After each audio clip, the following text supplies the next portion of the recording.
ಮಿಂಚು ಸಿರಿ ಮಿಂಚು ಇದು ದಾರಿ ತೋರುವ ಮಿಂಚು.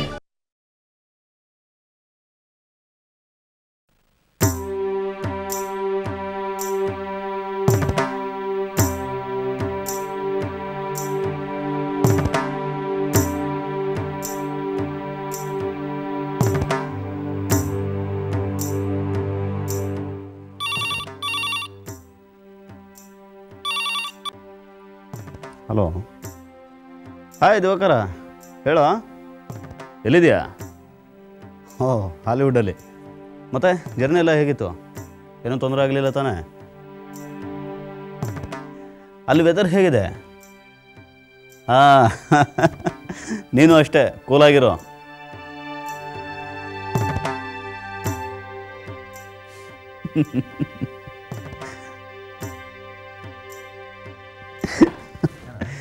How are you man?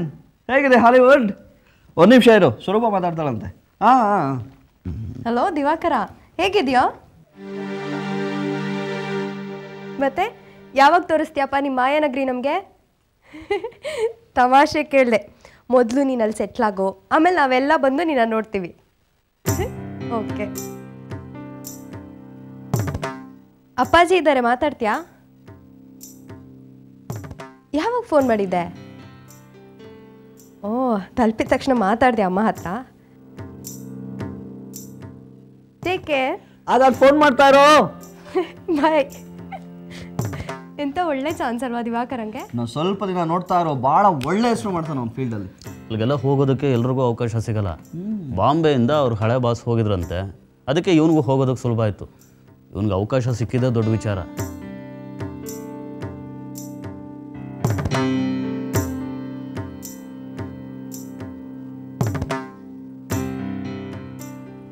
Dad, ಯಾಕೆ ಹೀಗೆ ಕೂತಿದ್ದೀರಿ? ಪಾಪ, ದಿವಾಕರ ಫೋನ್ ಮಾಡಿದ್ದಾನೆ ಅಂದರು, ಯಾಕೆ ರಿಯಾಕ್ಟ್ ಮಾಡಲಿಲ್ಲ ನೀವು? ಏನಾಯ್ತಪ್ಪಾಜಿ? ಏನೂ ಇಲ್ಲಮ್ಮ. ನನಗೆ ಗೊತ್ತು, ಅಮ್ಮಂಗೆ ದಿವಾಕರ ಅಂದರೆ ತುಂಬ ಪ್ರೀತಿ. ಅವನು ಅಷ್ಟು ದಿನ ಆದಮೇಲೆ ಮನೆಗೆ ಬಂದಿದ್ನಲ್ಲ ಅಂತ ತುಂಬ ಸಂತೋಷದಿಂದ ಇದ್ಲು. ಈಗ ಅವ್ನು ಮತ್ತೆ ಲಾಸ್ ವೇಗಾಸ್ಗೆ ಹೋಗಿದ್ದಾನ, ಅಮ್ಮಂಗೆ ಸಹಿಸ್ಕೋಕ್ಕಾಗ್ತಿಲ್ಲ. ದಿವಾಕರನಿಗೆ ಈ ಮನೆಯಲ್ಲಿರೋ ಋಣನೇ ಇಲ್ಲ ಅಂತ ಅನ್ನಿಸ್ಬಿಟ್ಟಿದೆ ಅವನಿಗೆ. ಓದು ಮುಗಿತಾ ಇದ್ದಾಗೆ ಬಾಂಬೆಗೆ ಹೋದ, ಸಿನಿಮಾ ಹುಚ್ಚಿಟ್ಕೊಂಡು. ಅಲ್ಲೂ ಕೂಡ ಎಷ್ಟೋ ಸಲ ಇಲ್ಲಿಂದ ಫೋನ್ ಮಾಡಿದ್ರು ಸಿಗ್ತಾ ಇರಲಿಲ್ಲ. ಆಮೇಲೆ ವಾಪಸ್ ಬಂದ. ಇನ್ನು ನಮ್ಮ ಕಣ್ಮುಂದೆನೇ ಇರ್ತಾನೆ, ಬಿಸ್ನೆಸ್ ಮಾಡ್ಕೊಂಡು ಎಲ್ಲೂ ಮನೆಯಿಂದ ದೂರ ಹೋಗೋದಿಲ್ಲ ಅಂತ ಅಂದ್ಕೊಂಡಿದ್ಲು. ಆದರೆ ಈಗ ನೋಡಿದ್ರೆ ಇಷ್ಟು ಬೇಗ ಮತ್ತೆ ನಮ್ಮಿಂದ ದೂರ ಆಗ್ತಾನೆ ಅಂತ ಅವಳು ಅಂದ್ಕೊಂಡಿರಲಿಲ್ಲ. ಹೀಗೆ ಏನೇನೋ ಮನಸ್ಸಿಗೆ ಹಚ್ಕೊಂಡು ಬೇಜಾರು ಮಾಡ್ಕೊಂಡಿದ್ದಾಳೆ. ಇವತ್ತಿನ ಪ್ರಪಂಚನೇ ಆಗಿದೆ ಪಪ್ಪ. ಇವತ್ತಿನ ಕಾಂಪಿಟೇಟಿವ್ ವರ್ಲ್ಡ್ನಲ್ಲಿ ಒಂದು ಸೋಷಿಯಲ್ ರೆಕಗ್ನಿಷನ್ ಗಳಿಸ್ಕೋಬೇಕು ಅಂತಂದರೆ ಒಂದು 10 ಕಡೆ ಹೋಗಬೇಕಾಗತ್ತೆ. 1000 ಕಿಲೋಮೀಟ್ರ್ ದೂರ ಇದ್ದೂ ಬದುಕಬೇಕಾಗತ್ತೆ. ಹುಟ್ಟಿದ ಮನೇಲೇ ಇದ್ಕೊಂಡು ಅಪ್ಪ ಅಮ್ಮನ ಮುಂದೆ ಓಡಾಡಿಕೊಂಡು ಸಾಧನೆ ಮಾಡೋದು ಎಲ್ರಿಗೂ ಆಗಲ್ಲ. ಅವಕಾಶ ಸಿಕ್ಕಾಗ ಉಪಯೋಗಿಸ್ಕೊಳ್ಬೇಕು ಅಷ್ಟೇ ಪಾಪ.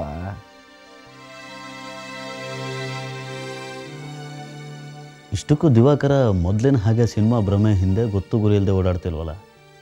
ಈಗ ಅವನಿಗೊಂದು ಗುರಿ ಇದೆ, ಅದನ್ನು ಸಾಧಿಸೋಕೆ ಹೊರಟಿದ್ದಾನೆ.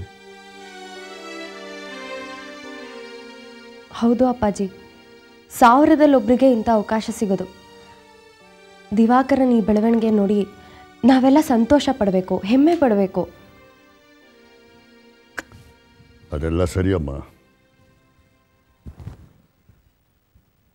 ಆದರೆ ನಾನು ಸ್ವಲ್ಪ ಎನ್ಕರೇಜ್ ಮಾಡಿದ್ದಿದ್ರೆ ದಿವಾಕರನ್ನ, ಅವನು ಇಲ್ಲೇ ಇದ್ಕೊಂಡು ಒಳ್ಳೆ ಹೆಸರು ಮಾಡ್ತಿದ್ನೋ ಏನೋ.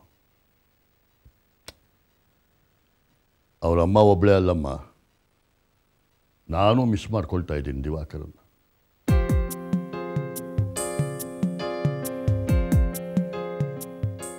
ಅವನ ಊರಿಗೆ ಹೋಗೋ ದಿವಸ ಆಡಿದ ಕೆಲವು ಮಾತುಗಳು ನನ್ನ ಮನಸ್ಸಲ್ಲಿ ಹಾಗೆ ಉಳಿದುಬಿಟ್ಟಿವೆ. ಅವನು ಎಲ್ಲಿ ದಾರಿ ತಬ್ಬಿಡ್ತಾನೋ ಅಂತ ಅವನ ಮೇಲೆ ಕೂಗಾಡ್ತಾ ಇತ್ತು. ಆದರೆ ಆ ಕೂಗಾಡ್ತಾ ಇದ್ದಿದ್ದೇ ಅವನ ಹಾದಿ ತಪ್ಪೋಕೆ ಎಲ್ಲಿ ಕಾರಣವಾಗೋಯ್ತು ಅಂತ ಈಗ ಅನ್ನಿಸ್ತಾ ಇದೆ.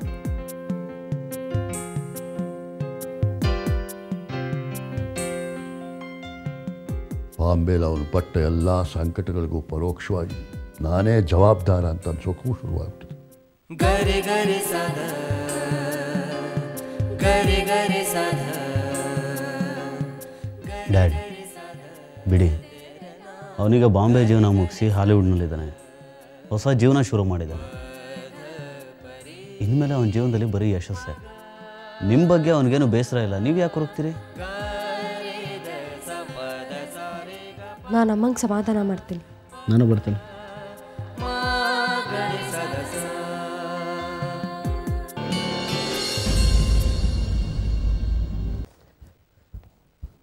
ಗುಡ್ ಮಾರ್ನಿಂಗ್ ಬಾಬಾ. Good morning. ಏನೇ ಇವಾಗ ಹೇಳ್ತಾ ಇದ್ದಿ, ಇನ್ಸ್ಟಿಟ್ಯೂಟಿಗೆ ಲೇಟ್ ಆಗಿತ್ತು? ಕೆಲವು ಪೇಪರ್ಸ್ ರೆಡಿ ಮಾಡೋದಿತ್ತು, ರಾತ್ರಿ ಮಲಗಿದ್ದು ಲೇಟ್ ಆಯಿತು. ಸೊ ಗುಡ್ ಮಾರ್ನಿಂಗ್ ಅದಕ್ಕೆ. Good morning. ಥ್ಯಾಂಕ್ಸ್ ಅಮ್ಮ. ಮಗು ಹೇಗಿದೆಯಮ್ಮ ಸ್ವರೂಪ? ನಿನ್ನೆ ಎಲ್ಲ ತುಂಬ ಅಳ್ತಾ ಇತ್ತು ಅಂತ ಡಾಕ್ಟರ್ ಹತ್ರ ಕರ್ಕೊಂಡು ಹೋಗಿದ್ಲು. ಕೆಲವು ಮಕ್ಕಳೇ ಹಾಗೆ ತುಂಬ ಅಳ್ತಾ ಇರ್ತಾರೆ, ಇಷ್ಟಕ್ಕೆಲ್ಲ ಗಾಬರಿಯಾಗಿ ಇಲ್ಲಿ ತನಕ ಬರೋ ಅಗತ್ಯ ಇಲ್ಲ ಅಂದರು. ಡಾಕ್ಟ್ರಿಗೇನೇ ಗೊತ್ತಾಗುತ್ತೆ ಮಕ್ಳ ಕಷ್ಟ. ಇದು ಪಾಪ ಪುಟ್ಟ ಮಗು, ಇದಕ್ಕೇನು ಮಾತಾಡೋಕ್ಕೆ ಬರುತ್ತಾ ಅಥವಾ ನೋವಾಗ್ತಿದೆ ಅಂತ ಹೇಳ್ಕೊಳಕ್ಕೆ ಬರುತ್ತಾ? ಎಲ್ಲ ನಾವೇ ಅರ್ಥ ಮಾಡ್ಕೋಬೇಕು. ನಿನ್ನೆಲ್ಲ ಪಾಪ ಎಷ್ಟು ಅಳ್ತಾ ಇತ್ತು ಗೊತ್ತಾ? ಸ್ವರೂಪ, ಮಗುಗೇನೂ ಆಗಿರೋದಿಲ್ಲ. ನೀನೇ ಸುಮ್ಮನೆ ಟೆನ್ಷನ್ ಮಾಡಿಕೊಂಡು ಡಾಕ್ಟ್ರ್ ಹತ್ರ ಕರ್ಕೊಂಡು ಹೋಗ್ಬಿಡ್ತೀಯ. ಅಯ್ಯೋ ಬಂದಿದೆ ಮರ್ತ್ಬಿಟ್ಟೆ. ಮಗುಗೆ ಹಾಲು ರೆಡಿ ಮಾಡಬೇಕು, ಸ್ವಲ್ಪ ಕರ್ಕೊಳೆ. ಅವರು ರಾಜ್ಕುಮಾರ್. ಮತ್ತೆ ಪಾಪ ಸ್ಪೆಷಲ್ ನ್ಯೂಸ್ ಏನಿರುತ್ತೆಯ ನ್ಯೂಸು ಎಲ್ಲ ಬ್ಯಾಡ್ ನ್ಯೂಸ್. ನೋಡು, ಮತ್ತೆ ಪೆಟ್ರೋಲು ಡೀಸೆಲು ಬೆಲೆ ಜಾಸ್ತಿ ಆಗಿದೆ. ಹೌದಾ? ಪೆಟ್ರೋಲು ಡೀಸೆಲ್ಲು ಮತ್ತೆ ₹1 ಜಾಸ್ತಿ ಮಾಡಿದ್ದಾರೆಯಾ? ಕಳೆದ 6 ತಿಂಗಳಲ್ಲಿ 3ನೇ ಸಲ ಪ್ರೈಸ್ ಹೈಕ್ ಆಗ್ತಾ ಇರೋದು. ಇಲ್ಲ, ಹೀಗೆ ಆಗ್ತಾ ಹೋದರೆ ಬಡಜನಗಳು ಏನೇ ಮಾಡಬೇಕು?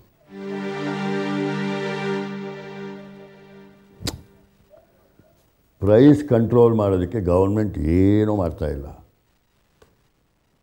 ಪೆಟ್ರೋಲು ಡೀಸೆಲ್ಲು ಇವೆಲ್ಲನೂ ಲಿಮಿಟೆಡ್ ರಿಸೋರ್ಸಸ್ ಇರೋ, ಒಂದಲ್ಲ ಒಂದು ದಿವಸ ಎಲ್ಲ ಖಾಲಿ ಆಗಿಬಿಡ್ತವೆ. ಒಂದು ಕಡೆ ಲಿಮಿಟೆಡ್ ಆಯಿಲ್ ರಿಸೋರ್ಸಸ್, ಇನ್ನೊಂದು ಕಡೆ ಪ್ರೈಸ್ ಹೈಕ್.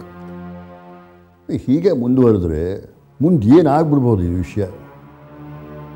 ಚಿತ್ತು, ನಿಮ್ಮ ಇನ್ಸ್ಟಿಟ್ಯೂಟ್ನವರು ಬಯೋ ಪೆಟ್ರೋಲ್ ಮತ್ತು ಬಯೋ ಡೀಸೆಲ್ ಬಗ್ಗೆ ರಿಸರ್ಚ್ ನಡೆಸ್ತಾ ಇದ್ರಲ್ಲ, ಎಲ್ಲಿವರೆಗೂ ಬಂತು? ರಿಸರ್ಚ್ ಎಲ್ಲ ಮುಗೀತು. ಅದಕ್ಕೆ ಫೀಲ್ಡ್ ವರ್ಕ್ ಶುರು ಮಾಡೋದಕ್ಕೆ ಎಲ್ಲ ಫೈನಲೈಸ್ ಆಗ್ತಾ ಇದೆ. ಇನ್ನು ಸ್ವಲ್ಪ ದಿನ ಫೀಲ್ಡ್ ವರ್ಕ್ ಶುರು ಆಗುತ್ತೆ. ಅಲ್ಲ, ಬಯೋ ಪೆಟ್ರೋಲ್ ಬಯೋ ಡೀಸೆಲ್ ಏನೇ ಹಾಗಂದರೆ? ಹಾಗಂದರೆ ಗಿಡದಿಂದ ಎಕ್ಸ್ಟ್ರಾಕ್ಟ್ ಮಾಡೋ ಡೀಸೆಲ್ ಪೆಟ್ರೋಲ್ ಅಂತ. ಗಿಡದಿಂದ ಎಕ್ಸ್ಟ್ರಾಕ್ಟ್ ಮಾಡಿ ಪೆಟ್ರೋಲ್ ತೆಗೆಯೋದ? ಪಾಪ ಇಸ್ ಇಟ್ ಪಾಸಿಬಲ್? ಅಫ್ಕೋರ್ಸ್, ನಾನೀಗ ಮಾಡ್ತಾ ಇರೋ ರಿಸರ್ಚೇ ಅದು ಪಾಪ. ಭೂಮಿನಲ್ಲಿ ಸಿಗೋ ಕ್ರೂಡ್ ಆಯಿಲಲ್ಲಿ ಹೈಡ್ರೋಕಾರ್ಬನ್ ಇರುತ್ತೆ. ಹಾಗೆ ಒಂದು ಸಸ್ಯ ಇದೆ ಪೆಟ್ರೋಷಿಯಾ ಅಂತ. ಬೇರೆ ಸಸ್ಯಗಳಲ್ಲಿ ಅದರ ಲೆವೆಲ್ ಕಮ್ಮಿ ಇರುತ್ತೆ, ಈ ಪೆಟ್ರೋಷಿಯಾನಲ್ಲಿ ಜಾಸ್ತಿ ಇರುತ್ತೆ. ಅದು ಈ ಬಿದಿರು ಹುಲ್ಲು ಜಾತಿಗೆ ಸೇರಿತ್ತು. ಅದನ್ನು ಪ್ರೊಸೆಸಿಂಗ್ ಮಾಡಿ ಡೆವಲಪ್ ಮಾಡ್ತಾ ಇದೆ. ಗಿಡಗಳಿಂದ ಪೆಟ್ರೋಲು ಡೀಸೆಲ್ಲು ತೆಗೆಯೋದಾ? ಇದನ್ನು ನಾನೆಲ್ಲೂ ಕೇಳೇ ಇಲ್ಲ. It's very interesting. ಈ ಕಬ್ಬಿನ ಮೊಲಾಸಿಸ್ನಲ್ಲಿ ಪೆಟ್ರೋಲ್ ಎಕ್ಸ್ಟ್ರಾಕ್ಟ್ ಮಾಡೋದು ಕೇಳಿಲ್ವಾ ನೀನು? ಹಾಗೆ ಈ ಹೊಂಗೆ ಎಣ್ಣೆನ ಡೀಸೆಲ್ ಜೊತೆ ಮಿಕ್ಸ್ ಮಾಡಿ ಯೂಸ್ ಮಾಡೋದು ಗೊತ್ತಿಲ್ವಾ ನಿನಗೆ? ನೀವು ಹೇಳಿದಾಗೆ ಭೂಮಿನಲ್ಲಿ ಸಿಗೋ ಪೆಟ್ರೋಲ್ ಡೀಸೆಲ್ ಯಾವತ್ತಿದ್ರೂ ಲಿಮಿಟೆಡ್ಡೇ, ಒಂದಲ್ಲ ಒಂದಿನ ಖಾಲಿ ಆಗುತ್ತೆ. ಅದಕ್ಕೆ ಈ ರೀತಿ ಸಸ್ಯಗಳನ್ನು ಬೆಳೆಸಿ ಪೆಟ್ರೋಲ್ ಡೀಸೆಲ್ನ ಎಕ್ಸ್ಟ್ರಾಕ್ಟ್ ಮಾಡೋದ್ರಿಂದ ನಮಗೆ ನಿರಂತರವಾಗಿ ಫ್ಯೂಯಲ್ ಸಿಗ್ತಾ ಹೋಗುತ್ತೆ. ಮತ್ತು ಇದರಿಂದ ವೆಹಿಕಲ್ಗಳ ಕಾಸ್ಟ್ ಆಫ್ ರನ್ನಿಂಗ್ ಕೂಡ ಕಡಿಮೆನೇ. ಮತ್ತು ಆ ಪೆಟ್ರೋಲ್ ಡೀಸೆಲ್ಗೆ ಆಲ್ಟರ್ನೇಟ್ ಫ್ಯೂಯಲ್ ಸಿಕ್ಕಿದಾಗೂ ಆಗುತ್ತೆ. Good Chittu, very good. ಇದರಿಂದ ಜನಗಳಿಗೆ ನಿಜವಾಗ್ಲೂ ಉಪಯೋಗ ಆಗುತ್ತೆ. ಹೌದು ಪಪ್ಪ, ಪೆಟ್ರೋಷಿಯಾ ಸಸ್ಯಗಳನ್ನು ರೈತರು ಕೊಟ್ಟು ಬೆಳೆಸೋದಕ್ಕೆ ಎನ್ಕರೇಜ್ ಮಾಡ್ತಾಯಿದ್ದೀವಿ. ಇದರಿಂದ ಅವ್ರಿಗೂ ಲಾಭ ಆಗುತ್ತೆ. ಮತ್ತು ಕೆಲವು ಜಾಗಗಳನ್ನು ನೋಡಿ ರಿಫೈನರಿ ಯೂನಿಟ್ಗಳನ್ನು ಸ್ಥಾಪಿಸೋದಕ್ಕೆ ಯೋಚನೆ ಮಾಡ್ತಾಯಿದ್ದೀವಿ. ಇದು ಫಸ್ಟ್ ಫೇಸ್. ಆಮೇಲೆ ತಾಲೂಕುಗೊಂದರಂತೆ ರಿಫೈನರಿ ಯೂನಿಟ್ಗಳನ್ನು ಶುರು ಮಾಡ್ತೀವಿ. ಇದೊಂಥರ ಕಾಟೇಜ್ ಇಂಡಸ್ಟ್ರಿ ಥರ. ಅಲ್ಲಯ್ಯ, ಇದನ್ನೆಲ್ಲ ಯಾವ್ದು ವಿಷಯ ನನಗೆ ಹೇಳೇ ಇರಲಿಲ್ವಲ್ಲ ನೀನು? ಇದೆಲ್ಲ ತುಂಬ ಸೀಕ್ರೆಟ್ ಪ್ರಾಜೆಕ್ಟ್ ಪಪ್ಪ, ಯಾರ ಹತ್ರನೂ ಹೇಳೋ ಆಗಿಲ್ಲ.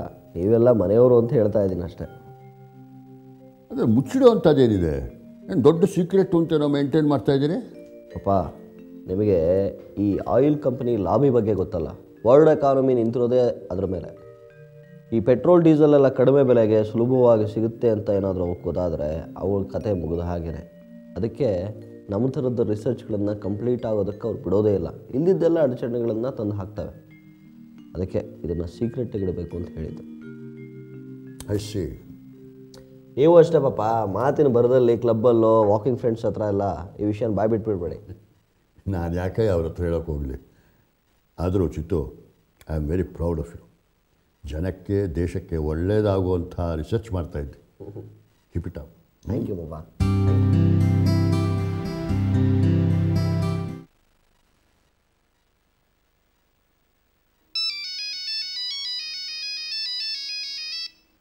ಹಲೋ.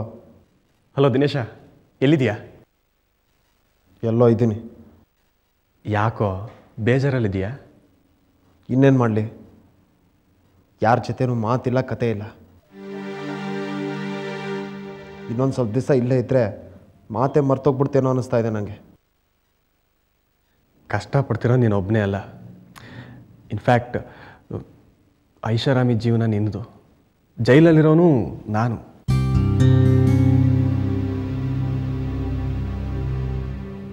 ಪರವಾಗಿಲ್ಲ, ಈ ಕಷ್ಟಗಳೆಲ್ಲ ಇನ್ನು ಸ್ವಲ್ಪ ದಿನ ಅಷ್ಟೇ.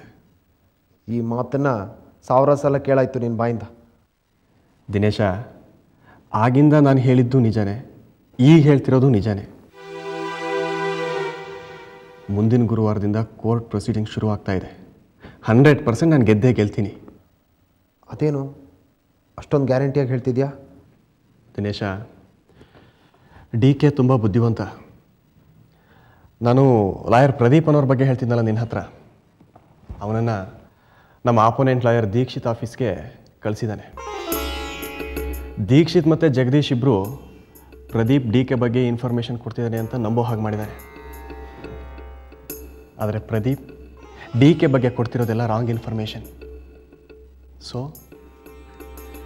ಎದುರು ಪಾರ್ಟಿಯವರು ಮಣ್ಣು ಮುಕ್ಕಿದ್ರು ಅಂತಲೇ ಅರ್ಥ. ಯಾವುದೇ ಒಂದು ವಿಚಾರನ ನಾನು ಇನ್ನು ಅದರ 2 ಕಣ್ಣುಗಳಿಂದ ನೋಡ್ತೀವಿ.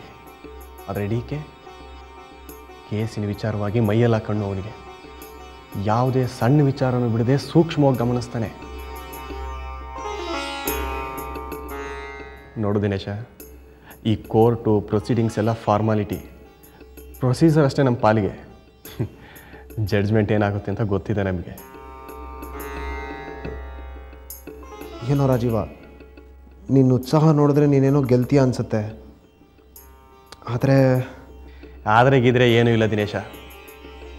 DK ಬಗ್ಗೆ ನನಗೆ ಪೂರ್ತಿ ನಂಬಿಕೆ ಇದೆ. ಅವನು ನನ್ನನ್ನು ಬಿಡುಗಡೆ ಮಾಡಿಸ್ತಾನೆ. ಇನ್ನೊಂದು ಸ್ವಲ್ಪ ದಿನದಲ್ಲಿ ಜೈಲಿನಿಂದ ಆಚೆ ಬಂದು ನಾನು ನಿನಗೆ ನೆಕ್ಸ್ಟ್ ಫೋನ್ ಕಾಲ್ ಮಾಡೋದು. ಓಕೆ?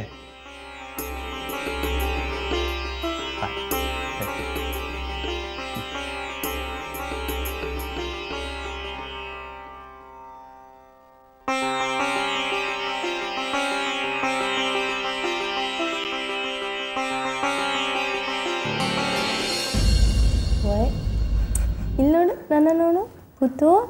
ಹಾಯ್ ಸ್ವರೂಪ. ಹಾಯ್. ಇನ್ನು ಮಲಗಲಿಲ್ವಾ ಅವನು? ಇವನಲ್ಲಿ ಇಷ್ಟು ಬೇಗ ಮಲ್ಕೋತಾನೆ.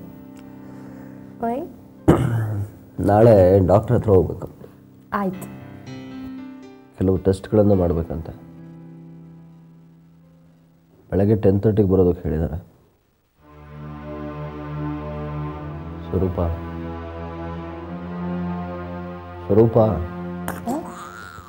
ಕರೆದ್ರ ಚಿತ್ತು? ನಾನು ಹೇಳಿ ಕೇಳಿಸ್ಕೊಂಡ್ಯಾ? ಏನು ಹೇಳಿದ್ರಿ? ಹಾಗಾದ್ರೆ ಕೇಳಿಸ್ಕೊಂಡಿಲ್ಲ ಅಂತ. ಸಾರಿ ಚಿತ್ತು, ಈ ಪುಟ್ಟನ ಜೊತೆಗೆ ಆಟ ಆಡ್ತಾ ಇದ್ದೆ. ಏನು ಹೇಳಿ? ನಾನು ನೋಡ್ತಾ ಇದ್ದೀನಿ, ನೀನು ಆ ಮಗುನ ತುಂಬ ಹಚ್ಕೊಂಡಿದ್ದೀಯ. ಯಾವಾಗಲೂ ಅದ್ರ ಜೊತೆ ಎಂಗೇಜ್ ಆಗಿರ್ತೀಯ. ಬೇರೆ ಯಾವುದ್ರ ಬಗ್ಗೆನೂ ನೀನು ಗಮನನೇ ಕೊಡೋಲ್ಲ. ಯಾವಾಗಲೂ ಆ ಮಗು ಬಗ್ಗೆನೇ ಯೋಚನೆ ಮಾಡ್ತಾ ಇರ್ತೀಯ. ಸಾರಿ ಚಿತ್ತು, ಅದೇನೋ ಹೇಳ್ತಾ ಇದ್ರಲ್ಲ, ಹೇಳಿ. ಬೆಳಗ್ಗೆ ಡಾಕ್ಟ್ರ್ ಹತ್ರ ಹೋಗಬೇಕು. 10:30ಗೆ ಬರೋದಕ್ಕೆ ಹೇಳಿದ್ದಾರೆ. ಕೆಲವು ಟೆಸ್ಟ್ಗಳನ್ನು ಮಾಡಬೇಕಂತೆ. ನಾನು ಆಫೀಸ್ಗೆ ಹೋಗಲ್ಲ, ನೀನು ರೆಡಿಯಾಗಿರು. ಸರಿ.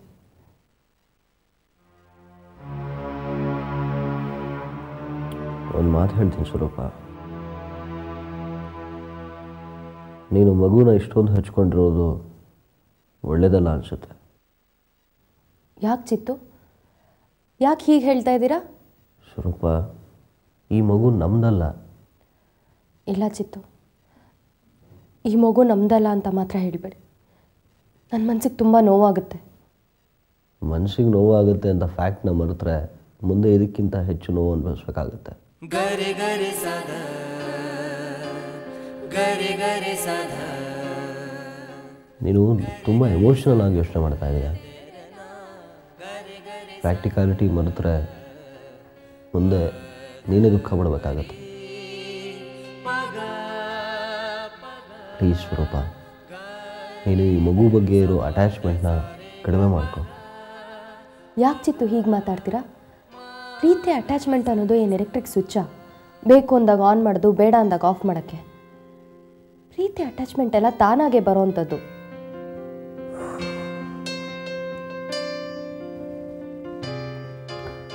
ಸ್ವರೂಪ, ನಾನು ಹೇಳೋದು ಸ್ವಲ್ಪ ಅರ್ಥ ಮಾಡ್ಕೊ. ಈ ಮಗು ರಾಜೀವಂದು. ರಾಜೀವನ್ ತಾಯಿಗೆ ಹುಷಾರಿಲ್ಲ, ಈ ಮಗು ನೋಡೋಕ್ಕಾಗ್ತಿಲ್ಲ ಅಂತ ಈ ಮಗು ನಮ್ಮ ಮನೇಲಿದೆ. ನಾಳೆ ಅವ್ರ ತಾಯಿಗೆ ಹುಷಾರಾದ್ಮೇಲೆ ಈ ಮಗುನ ನೋಡ್ಕೋಬೋದು ಅಂತ ಆದಮೇಲೆ ಈ ಮಗುನ ಅವ್ರು ಕರ್ಕೊಂಡು ಹೋಗ್ತಾರೆ. ಆಗ ನಿನಗೆ ನೋವಾಗುತ್ತೆ. ಅದು ಹೇಗೆ ಅವ್ರು ಬಂದು ಈ ಮಗುನ ನಮ್ಮ ಜೊತೆ ಕಳಿಸ್ಕೊಡಿ ಅಂತ ಕೇಳ್ತಾರೆ? ಈ ಪಾಪು ನನ್ನ ಜೊತೆಗಿದೆ, ಇದು ನನ್ನ ಮಗು. ಚಿಕ್ಕ ಮಕ್ಳ ಥರ ಮಾತಾಡ್ಬೇಡ ಸ್ವರೂಪ. ಮಗು ನಿನ್ನ ಹತ್ರ ಇದ್ದ ತಕ್ಷಣ ಅದು ನಿಂದಾಗಲ್ಲ. ಸರಿ, ನಾಳೆ ನಮ್ಮ ಮಗು ಆಗುತ್ತೆ, ಆಗ ಇದ್ರ ಜೊತೆಗೆ ಇಷ್ಟೇ ಅಟ್ಯಾಚ್ಮೆಂಟ್ ಇರುತ್ತಾ ನಿನಗೆ? ಈ ಮಗು ಮನೆಗೆ ಬಂದಾಗಿಂದ ನನಗೆ ಎಷ್ಟು ಸಂತೋಷ ಕೊಟ್ಟಿದೆ ಅಂತ ನನಗೆ ಗೊತ್ತು. ನಾನು ತಾಯಿ ಆಗೋದಕ್ಕೆ ಕೆಲವು ತೊಂದರೆಗಳಿದೆ ಅಂತ ನನಗೆ ಗೊತ್ತಿದೆ. ನಾನು ತಾಯಿ ಆಗ್ತೀನೋ ಇಲ್ವೋ ಅನ್ನೋ ಆತಂಕನ ಈ ಮಗು ಮರೆಸ್ಬಿಟ್ಟಿದೆ. ಆ ದುಃಖ ನನ್ನ ಮನಸ್ಸಿಗೆ ತಟ್ಟದೇ ಇರೋ ಅಷ್ಟು ಸಂತೋಷನ ಈ ಮಗು ನನಗೆ ಕೊಟ್ಟಿದೆ. ನಾನು ತಾಯಿ ಆಗೋಕ್ಕಾಗಲ್ಲ ಅನ್ನೋ ಕೊರ್ಗನ ಈ ಮಗು ನೀಗಿಸ್ತಾ ಇದ್ದಿದ್ರೆ ಇಷ್ಟೊತ್ತಿಗೆ ನಾನು ಹುಚ್ಚಿಯಾಗ್ಬಿಡ್ತಿದ್ದೆ. ಇಷ್ಟೆಲ್ಲ ಸಂತೋಷ ಕೊಟ್ಟಿರೋ ಮಗುನ ಮರೆಯೋಕ್ಕಾಗತ್ತಾ? ಈ ಮಗುನ ಮರ್ತು ಬಿಡ್ತೀನಿ ಅನ್ನೋ ಕಲ್ಪನೆ ಕೂಡ ನನ್ನಿಂದ ಮಾಡೋಕ್ಕಾಗಲ್ಲ. ಪ್ಲೀಸ್ ಚಿತ್ತರಂಜನ್, ಇನ್ಯಾವತ್ತೂ ನೀವು ಇಂಥ ಮಾತಾಡಬೇಡಿ. ನನ್ನಿಂದ ಸಹಿಸೋಕ್ಕಾಗಲ್ಲ. ಸಾರಿ ಸ್ವರೂಪ. ನಾಳೆ ಈ ಮಗು ನಿನ್ನಿಂದ ದೂರ ಆಗೋ ಸಮಯ ಬಂದಾಗ ನಿನಗೆ ನೋವು ಆಗದೆ ಇರಲಿ ಅಂತ ಇಷ್ಟೆಲ್ಲ ಹೇಳಿದೆ.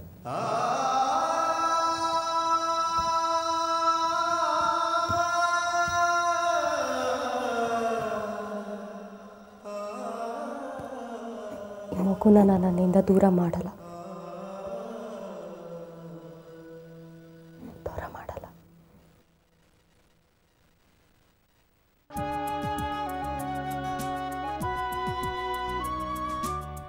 ಸೋಲಿನಲ್ಲೂ ಎಲ್ಲ ಮೀರಿ ಮಿಂಚಿ ನಿಂತೆಯ, ಬೆಳಕಿನಲ್ಲೂ ದೂರ ನಿಂತು ನೆರಳ ಕಂಡೆಯ.